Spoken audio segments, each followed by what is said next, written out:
Mr. Burbank, are you ready on the sentencing on Johnny Jacobo Raone? Yes. Good morning, ma'am.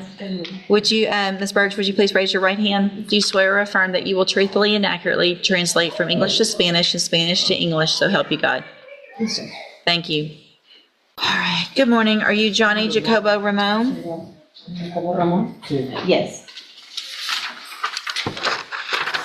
And Mr. Raone, you were previously in court and entered a plea of guilty to the second-degree felony offense of accident involving death. And that was a plea agreement of a cap of 15 years in prison. I have received the pre-sentence report. Has everyone had an opportunity to review that report? Defense has. Yes, Judge. Are there any additions or corrections? No, you're not.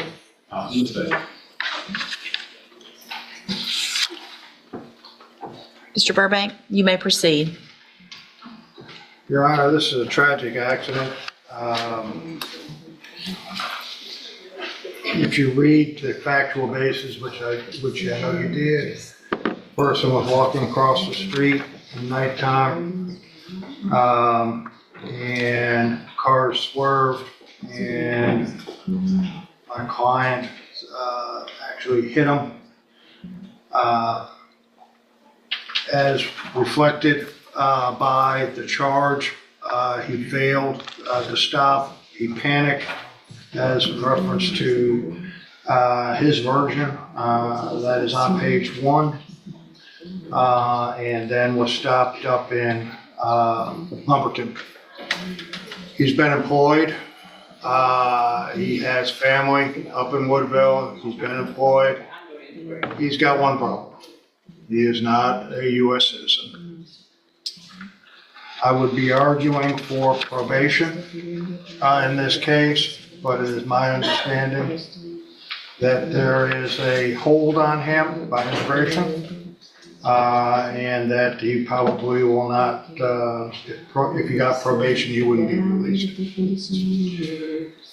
He has 2 prior DWIs from Tyler County that were taken care of. At the same time, what you receive, basically time served, 90 days jail. The intoxication charge that I believe is from Hardin County was when he was arrested, and that's been dismissed or rejected by them. And probably because we're down here, so that's how we did it. Your Honor, I asked for there's a death involved, and I would love to have the minimum in reference to penitentiary time, but I'm asking for mid. I think that 15 is probably too harsh, and that's my opinion, especially in light of the facts and circumstances of this, in which the person was walking across the street at the time and being blocked by other vehicles, and other vehicles had to get out of the way. But he was definitely wrong in not stopping, and he was intoxicated. I would ask for anything less than the 15, because I know where he's gonna go, and that's a sad thing, but he's not here legally. And I don't know if he would like to address the court. Sí, Yes, sí. Go ahead. quiero decir que lo siento, que si lo hubiese visto, yo me hubiese detenido antes para poder auxiliarlo, pero pues Hold on. Judge, I'm so sorry. Had I seen him, I would have stopped and helped and rendered aid. Pero pues había un carro con... Hold on. Hold on. So are you telling me that you didn't know you hit someone? ¿Me está diciendo que usted no sabe que le pegó a alguien? No, sí. I did know. Okay. Pero pues había un carro enfrente y yo no lo pude ver There was antes. a vehicle in front and I wasn't able to see him on time. Okay. Pero pues quiero decir que lo siento. Que I want to say that I'm sorry. si pudiera volver el tiempo lo haría, pero But if I could go back in time, I would go back and soy help. el culpable. And I know I'm guilty. Okay. Thank you. I just have one question up here. What were you doing for work? ¿Qué estaba haciendo de trabajo? Estaba en el roofing, I was a roofer. And how long have you been in the country? ¿Cuánto tiempo has estado aquí en los Estados Unidos? 14, 15 años. 14, 15 years. And have you always had a job? ¿Simplemente tenido un empleo? Sí, Yes. And you do have a family? ¿Y si tienen una familia? Sí. Yes. Thank you. Mr. Smith? Judge, we would argue for the max sentence in this case on the plea agreement based on the fact that when he struck him, he knew that he struck him. That was evidenced by the phone calls the next day. He knew he hit a person. When he was stopped in Koontz, which is a long way from the accident scene, he told the police when they noticed the damage on his vehicle that he had struck a deer.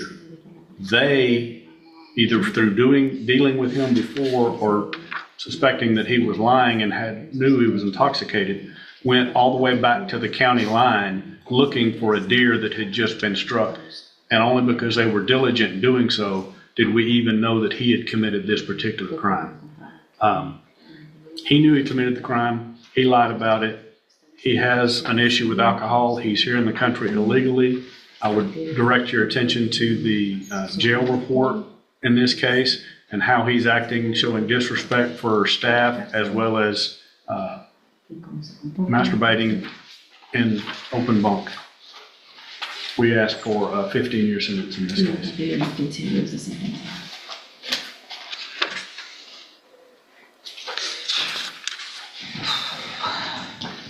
Mr. Jacobo Raone, obviously the facts of the case are terrible. The fact that you didn't stop. The fact that you were intoxicated. And in addition, and I'm not even sure that when you were in our jail for some amount of time, there was a requirement that I release you because of the amount of time that had gone from the time of the offense while you were sitting in custody. I did that, and then you didn't show up. You are here illegally and have now killed someone. I'm going to find that you entered your plea of guilty freely and voluntarily.